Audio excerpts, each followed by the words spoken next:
They mocked her the moment she stepped into the BBQ, called her the broke single mom, shoved her to the kids' table, poured soda on her jeans in front of her daughter.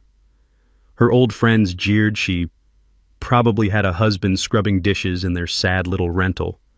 Then they pushed her into the kiddie pool like she was the entertainment of the night. None of them knew. The plain woman they humiliated was about to own the entire block.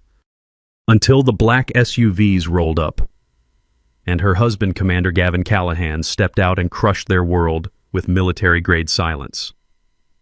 The Backyard BBQ in Westfield, Illinois was a showcase of suburban elitism, its manicured lawn and string lights a stage for former college friends now posing as the neighborhood's aristocracy. The air buzzed with the clink of craft beer bottles, the sizzle of gourmet burgers, and the smug laughter of the self-anointed elite. Clara.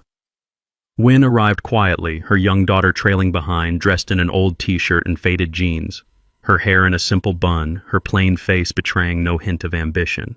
She carried a modest fruit tray, her offering to maintain old connections, but the crowd's eyes raked over her like vultures spotting prey. The sprawling backyard, decked with artisanal picnic tables and a designer grill, was a coliseum for the privileged, where status was measured in brand-name attire and property deeds. Lena Crawford, the self-appointed queen bee, held court by the fire pit, her designer sundress and diamond earrings a stark contrast to Clara's unadorned presence. Chuck Monroe, Lena's boyfriend and the neighborhood's self-proclaimed alpha, strutted nearby, his polo shirt stretched tight over his gym-honed frame.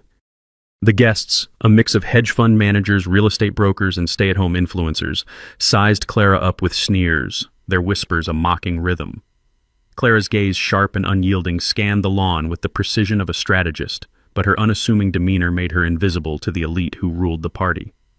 To them, she was a nobody, a relic of their past who'd wandered into their perfect suburban tableau, and they were determined to crush her before she even set down her tray. As Clara set her fruit tray on a picnic table, a group of stay-at-home influencers, their athleisure outfits dripping with brand logos, surrounded her, their laughter a venomous net that trapped her in their gaze. A petite woman with a designer headband stepped forward, her voice a mocking lilt that carried across the lawn. "Oh, Clara, did you bring that sad little tray from a dollar store picnic?" she sneered, flicking a strawberry onto the grass. "That t-shirt is so tragic it's practically begging for a Goodwill drop-off in those jeans. They're an insult to Westfield's aesthetic. This is a high-class BBQ, not a charity cookout for single moms who can't afford a decent outfit. You're dragging down our vibe just by standing here with your kid looking like your one missed rent payment from the street. Why don't you scurry back to whatever hovel you call home before you ruin our Insta stories?" The group cackled, some tossing cocktail picks at her feet, their taunts a relentless barrage.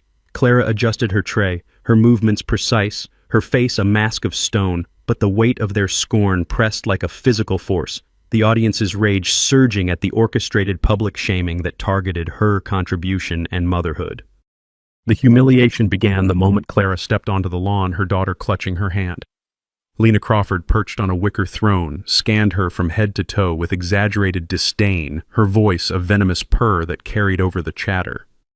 "Oh, Clara's still clinging to your vintage charm, aren't you? I mean, that t-shirt looks like it's been through a decade of yard sales, and those jeans, they're practically screaming, 'I gave up,'" she sneered, her manicured nails tapping her wine glass. "This is Westfield, darling, where we've evolved into something a bit more refined. Did you get lost on your way to a thrift store? Potluck. Honestly, it's almost tragic you thought you could blend in with us. Maybe stick to your little mommy meetups. This BBQ's for people who've actually made something of themselves."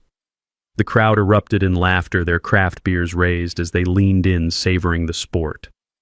Lena pressed on, her smirk a blade. "Look at you dragging your kid here like it's a daycare. Go back to whatever sad rental you're squatting in this lawn's for winners, not relics." Clara stood motionless, her fruit tray in hand, her face an unreadable mask. Her silence, a wall that only fueled their arrogance, the audience's blood boiling at the vicious public execution of her dignity that marked her as an outsider in their suburban kingdom. Chuck Monroe, Lena's boyfriend, took the cruelty to a new level, striding forward with a beer in hand, his voice booming across the lawn in front of Clara's daughter. "Well, boys, take a good look at Clara here, the textbook single mom buzzkill.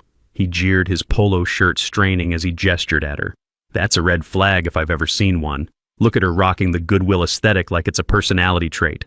Those jeans are so faded, they're practically a cry for help, and that t-shirt, I've seen better rags in my garage. This is a Westfield BBQ, honey, where we grill steaks, not dreams of better days.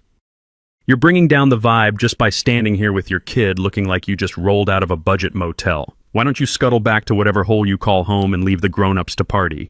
The men roared, clinking their bottles, their taunts, a barrage that echoed through the yard, some tossing bottle caps at her feet. During a lawn game of cornhole, a clique of real estate brokers, their polo shirts emblazoned with company logos, cornered Clara as she watched her daughter play nearby, their laughter a barbed wire fence that silenced the yard's chatter. A balding broker with a gold watch leaned in his voice, a sneering bellow that drew every eye. Look at this, folks. Single mom thinks she can hang with Westfield's finest while dressed like a hobo, he jeered, tossing a beanbag at her feet. That t-shirt's so worn it's practically a rag, and those jeans, they're screaming foreclosure. This is a Westfield BBQ where we close million-dollar deals, not where you come to beg for table scraps with your kid. You're lowering the property value just by breathing our air. Get back to your sad little rental before we have to fumigate the lawn. The brokers roared, some flicking bottle caps at her, their taunts a storm that drowned the game's cheers. Clara stood calmly, her hands in her pockets, her face impassive as the game became a stage for her degradation. The audience's fury peaking at the vicious public assault that mocked her status and presence. The clique of old college friends turned the BBQ into a stage for their malice, banishing Clara to the kids' table with a chorus of snickers. Lena, now sipping a second glass of rosé, handed her a tray of empty cups, her voice dripping with faux sweetness. Clara, be a dear and fetch some drinks for the kids, will you? Oh, and while you're at it, clean up the grill scraps. Those hands look like they're used to scrubbing anyway, she cooed, her sundress swaying as she gestured at the greasy pile. I mean, let's be real. You're more suited to playing maid than mingling with us. That t-shirt's practically a uniform for the help, and those jeans, they're begging for a bleach bath. This is our turf, not a charity event for single moms who think they can relive their college glory days. Don't embarrass yourself any further, stick to the kiddie zone where you belong. The crowd laughed, some tossing napkins at her, their taunts a storm that drowned the music.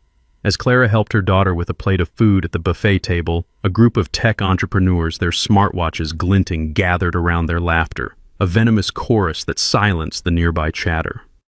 A lanky startup founder with a man bun stepped forward, his voice a mocking drawl that carried across the lawn. Well, look at Mommy Dearest trying to play house at our BBQ, he sneered, snatching a napkin from her hand. That t-shirt's so pathetic, it's practically a cry for help, and those jeans, they're an insult to Westfield's class. This is a high society gathering, not a food bank for single moms who think they can crash our party. You're dragging down our vibe with your kid, looking like you're one bad day from a pawn shop. Why don't you take your sad little plate and shuffle back to whatever trailer you call home? The entrepreneurs cackled, some tossing olive picks at her, their taunts a relentless barrage. Clara handed her daughter the plate, her movements precise, her face a mask of stone as the buffet became a stage for her degradation, the audience's fury erupting at the orchestrated public assault that targeted her caregiving. When Clara politely resisted the chore, Lena escalated the torment, accidentally spilling an entire cup of soda down Clara's jeans, the sticky liquid soaking through the faded denim. Oops, my bad. Lena purred, her voice a mocking lilt that carried across the lawn, though honestly, those pants were begging for an upgrade anyway. Did you pick them out of a laundry basket, Clara? This is Westfield, where we dress for success, not for a rummage sale. You're lucky we even let you in here with that sad little kid of yours looking like you're one paycheck away from a cardboard box. Why don't you take a hint and disappear before you ruin our aesthetic any further? The crowd roared their cheers, a tidal wave, some snapping photos of the stain, their laughter a storm that humiliated Clara in front of her daughter. The so-called friends didn't stop their mockery, a relentless barrage. A former sorority sister, now a real estate broker with a designer purse, chimed in with dripping sarcasm as Clara stood by the kids' table. Oh, Clara, your husband. Right, probably stuck doing the dishes in your charming little rental, isn't he? She sneered, her voice loud enough to draw every eye. I mean, look at you single mom vibes, scraping by with that t-shirt that's seen better days. This is a Westfield BBQ, where we live the good life, not where you come to drag us down with your sad little story. Those jeans are an insult to our lawn, and that bun it's screaming, I've given up. Why don't you go back to your budget life and leave the socializing to those of us who've actually made it? The crowd cackled, some tossing cocktail picks at her, their taunts a chorus that echoed through the yard. During a group photo session by the fire pit, a group of lifestyle bloggers, their designer sunglasses perched on their heads, noticed Clara standing nearby and turned the moment into a cruel spectacle. A curly-haired blogger with a selfie stick addressed the crowd with a smirk, her voice booming over the laughter. "Hold the pose. Everyone looks like we've got a party crasher in our shot," she jeered, pointing at Clara. "That t-shirt's so drab it's practically a funeral rag, and those jeans. They're a crime against Westfield's style. This is a curated BBQ where we craft perfect moments, not where you come to ruin our feed with your single mom sob story. You're lucky we even let you near our frame. Go back to your sad little life before you photobomb our aesthetic." The crowd roared, some tossing cocktail napkins at her, their laughter a storm that drowned the music. Clara stepped back, her face impassive, her silence a defiance that went unnoticed as the photo session became a stage for her degradation, the audience's rage boiling over at the high-profile public assault that branded her an outcast. The daily dynamics of the BBQ were a showcase of suburban superiority, but for Clara, every moment was a gauntlet of scorn. A hedge fund manager, his cufflinks glinting, took to leading a mock toast by the grill, his voice booming over the chatter. To Clara, the ghost of our college past haunting our BBQ with her dollar store aesthetic, he jeered, raising his beer. "That t-shirt is so sad it's practically begging for a donation, and those jeans, they're a crime against fashion." This is Westfield, where we build empires, not where you come to beg for scraps with your kid in tow. Let's give her a round of applause for thinking she could keep up with us. The crowd cheered, some tossing bottle caps at her, their laughter a storm that drowned the music. As Clara walked her daughter to a quieter corner of the yard to escape the taunts, a group of corporate lawyers, their tailored blazers, crisp-cornered her near the dessert table, their laughter a venomous net that trapped her in their gaze.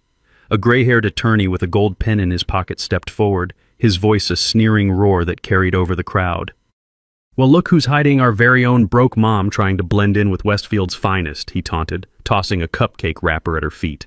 "That t-shirt's so cheap it's practically screaming, welfare. And those jeans, they're an insult to our lawns. This is a Westfield BBQ where we shape the future, not where you come to beg for leftovers with your kid. You're dragging down our night just by existing. Get back to your sad little rental before we have to escort you out." The lawyers cackled, some spilling their drinks in mock toasts, their taunts a relentless barrage. Clara held her daughter's hand, her face impassive, her silence a fortress. As the dessert table became a stage for her degradation, the audience's rage erupting at the coordinated public mockery that aimed to crush her spirit. The tension reached a fever pitch when a group of Chuck's friends, emboldened by beer, staged a beer spill accident, pushing Clara into the kiddie pool as she walked past.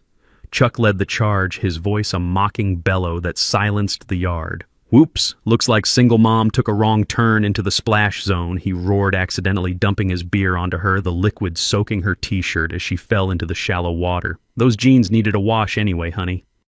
This is a Westfield BBQ, not a homeless shelter for buzzkills who think they can crash our party. You're lucky we didn't charge you for the pool time. Go back to your sad little life before you embarrass your kid any further. The crowd howled, their phones snapping photos, their laughter a tidal wave that humiliated Clara in front of her daughter. The lawn fell silent as a fleet of black armored SUVs screeched to a halt in front of the backyard, their engines a low growl that drowned the music. Doors swung open and Gavin Callahan, United States Supreme Commander of Defense, emerged, his tailored uniform a stark contrast to the suburban chaos flanked by a phalanx of bodyguards in black suits. His voice cut like ice, each word a verdict that froze the crowd. "Clara, I just concluded the Global Security Summit in Geneva, but the moment I heard you were humiliated here, I made this my top priority," he declared, his eyes sweeping the lawn, landing on Lena's ashen face. The crowd parted like a sea before a storm, their beer bottles slipping, their laughter choking into a funeral hush. Lena stammered, her wine glass trembling as Chuck shrank back, his polo shirt now a pathetic relic. The sorority sister's purse hit the ground, her designer labels meaningless against the weight of Gavin's presence. Gavin stepped forward, lifting Clara from the kiddie pool, his touch gentle, but his gaze lethal. "This is Mrs. Callahan," he said, his voice a thunderclap. "Any person here who insulted her will issue an immediate apology or prepare to face legal consequences for defaming a National Defense officer's spouse." The crowd gasped their whispers, a tide of disbelief as the truth of Clara's identity hit like a missile. As Gavin lifted Clara from the pool, he turned to the crowd, his uniform glinting under the string lights, his voice a chilling command that froze the yard. "You mocked my wife, insulted her in front of our daughter, and thought your suburban thrones made you untouchable," he declared, his eyes sweeping the lawn, each word a missile. He signaled his team, who distributed legal summons to the antagonists, each document detailing charges of slander and harassment. "You will apologize publicly, or my legal division will ensure your assets are seized by dawn," he said, his authority a thunderbolt that shattered their arrogance.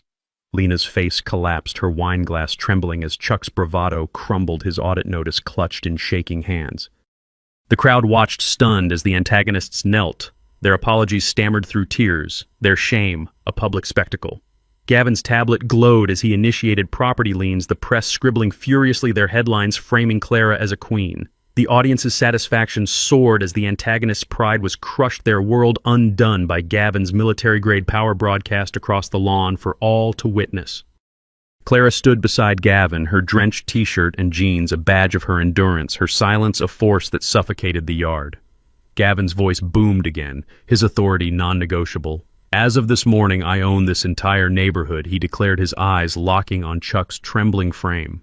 "From now on, those who called her the broke single mom will live under the shadow of the Callahan family flag." The crowd's faces drained of color, their smugness obliterated as bodyguards distributed legal notices, each one detailing defamation charges and financial audits. Gavin faced the real estate broker who'd mocked Clara's husband, his gaze a laser that pinned her to the ground. "You thought your designer purse gave you the right to slander my family?" he said, his voice low but resonant, each word a guillotine. "Apologize to Clara, or your firm will face a federal investigation by morning." The broker dropped to her knees, her purse forgotten, her voice trembling as she begged forgiveness, the crowd gasping as her shame was laid bare. Gavin's team handed her a cease and desist order detailing her firm's tax violations, the press capturing the moment, their headlines framing Clara as untouchable. "I am the Supreme Commander of Defense, and Clara is my partner in every battle," he declared, his authority a nightmare that obliterated her status. The neighbors who'd cheered her now averted their eyes, their arrogance buried under his power. The audience's satisfaction soared as the broker's pride was crushed, her legacy undone by Gavin's command, her public reckoning a spectacle on the lawn. Lena tried to salvage her pride, stepping forward with a forced laugh. "Clara, let's not overreact. This was just a bit of fun," she stammered, her sundress clinging to her trembling frame. "We didn't mean any harm, just some old college teasing." Clara cut her off, her voice a whisper that silenced the lawn. "You poured soda on me in front of my daughter Lena. You mocked my family, my life, and thought you were untouchable. 9 seconds. That's how long it took for your world to end. Maybe you should stick to hosting your little BBQs, it's the only thing you're good at." The crowd gasped some stifling sobs as Lena's face burned, her queen bee status shattered in front of her own clique. Gavin turned to the hedge fund manager who'd led the mocking toast, his voice a chilling calm that froze the yard. "You thought your wealth made you invincible," he said, stepping closer, his uniform glinting. "Kneel and apologize to my wife, or your offshore accounts will be seized by nightfall." The manager complied, his cufflinks dull, his voice shaking as he begged Clara's forgiveness, the crowd silent as his shame was exposed. Gavin's tablet flashed as he initiated a financial lockdown, the press documenting the moment, their headlines crowning Clara a queen. "I am Gavin Callahan, and my wife's honor is non-negotiable," he declared, his authority a thunderbolt that shattered the manager's pride. The neighbors who'd raised their beers now stood frozen, their arrogance buried under his power. The audience's hearts pounded with pride as the manager's status was obliterated, his public reckoning a testament to Gavin's military might served on the lawn for all to witness. The sorority sister, her designer purse now a mockery, tried to slip away, but Clara's voice stopped her cold. "You thought mocking my husband made you clever," she said, stepping closer, her ballet flats silent. Kneel and apologize, or every door in Westfield will close to you." The woman complied, her purse hitting the ground, her voice trembling as she begged forgiveness. The crowd silent as her shame was exposed. Gavin's team added her name to a neighborhood blacklist, ensuring her social exile, the press capturing every second. Gavin paused by the fire pit, his presence a storm that silenced the crowd, and addressed the remaining guests, his voice carrying over the crackling flames. "You laughed at my wife, mocked her family, and thought your suburban clout could shield you," he said, his eyes sweeping the yard, each word a verdict. He signaled his team, who erected a digital screen displaying the neighborhood's new ownership deeds, each one bearing the Callahan name. "This land is ours, and your leases are now under my review." He declared his authority a nightmare that rewrote Westfield's future. The crowd gasped, their faces pale, as Lena and Chuck's names appeared on a public blacklist, their social exile broadcast to all. The press captured every second, their reports spreading Gavin's dominance across the suburbs, the audience cheering as the antagonist's pride was crushed, their world undone by his command. The neighbors who'd mocked Clara stood silent, their status nullified by his power, their lawn now a monument to the Callahan's empire. The fallout was immediate. Clara and Gavin exited the backyard, her drenched clothes a symbol of untouchable mastery, leaving behind a crowd that once dared to call her the broke single mom. By morning, Westfield was ablaze with the story, the blacklist trending across social media, hashtags like #CallahanCrush surging nationwide. The neighborhood's reputation tanked, its elite status a punchline in every suburb, from Illinois to Connecticut. Outside the backyard, as Gavin and Clara prepared to leave, a crowd of neighbors and local media drawn by the news gathered to pay respects, their eyes wide with awe. "You're the silent queen," one said, offering a bow, but Gavin raised a hand, his voice steady. "My wife needs no bows. She needs a world that respects her strength, and I'll ensure it with every resource at my command." He handed a legal notice to a passing guest who'd tossed napkins at Clara, his gesture a silent command to face their shame, the guest trembling as he read his summons. The press trailing them broadcast the moment, framing Clara as a titan and Gavin as her unyielding shield. Lena and Chuck, watching from the lawn, saw their world collapse, their arrogance buried by Gavin's power, their shame a public spectacle. Gavin's authority was a beacon, his lesson a terror that rewrote Westfield's social order, the audience's hearts pounding with pride as the antagonist's downfall went viral. The neighbors who'd chanted for Clara's humiliation stood frozen, their legacy erased by the Callahan's might. Lena's social circle collapsed, her bank account frozen, her sundress a relic of her failure. Chuck's real estate ventures were audited, his alpha status obliterated, his name a cautionary tale. The sorority sister's invitations to elite events vanished, her clout drowned in comments calling her out. Clara's name echoed in every Westfield home, her plainness now a myth, her family's empire a legend that rewrote the rules of the suburbs, the audience's satisfaction complete as the antagonist's world collapsed. Clara didn't return to the BBQ. Her point was made, her power undeniable. The press uncovered her past wife of Gavin Callahan, a woman who'd stood by a military titan through global crises, her strength hidden behind a quiet demeanor. They called her the Silent Queen, her t-shirt and jeans now symbols of untouchable authority. Other neighborhoods sent her invitations begging for alliances, but she declined, her silence as powerful as her husband's commands. The neighbors who'd mocked her were left to grapple with their shame. Their status erased their clout, a fading echo. Clara's victory wasn't just a reversal, it was a lesson etched into Westfield's history, a reminder that the plainest woman could wield the deadliest power, the audience's hearts pounding with pride. Westfield's culture of elitism crumbled. New residents demanded humility, their respect for the Callahans absolute, their eyes on the lawn where Clara had redefined power. The neighborhood's string lights, once a backdrop for privilege, now reflected its failure. The memory of Gavin's arrival a shadow over every gathering. Lena and Chuck were forced to publicly apologize in front of the community, their voices shaking as they admitted their crimes, the footage spreading online to further humiliate them. The blacklisted neighbors were shunned, their names erased from every social circle, their status a relic of their downfall. The Callahan's empire grew, their influence a beacon for every underdog who'd been laughed out of a BBQ, the audience cheering Clara's triumph as a testament to true strength. In the weeks that followed, Clara's name became a mantra in Westfield's homes, her story a cautionary tale for every smug suburbanite. The neighbors who'd chanted for her humiliation were ostracized, their reputations tarnished, their wealth meaningless against the Callahan's reach. The BBQ's sponsors pulled out its annual tradition, canceled its legacy a hollow boast. Clara was spotted at a charity event with Gavin. Her t-shirt understated her presence, a quiet storm that commanded every room. She didn't need their lights, their beers, or their approval. She'd come to test them and they'd failed, their arrogance crushed in 9 seconds. The Silent Queen had no need for their world. She'd already conquered it, the audience screaming her name, their satisfaction a roar that echoed beyond the suburbs. Clara never needed to scream back. She let them choke on their own arrogance until Gavin arrived and silenced the entire town with a single glance. From that day forward, no one forgot the woman they mocked or the empire that owned their front lawns. If you crave stories where the woman they spit on becomes the woman they bow to, like, share, drop your comment below, subscribe for more tales of plain women ruling empires in silence.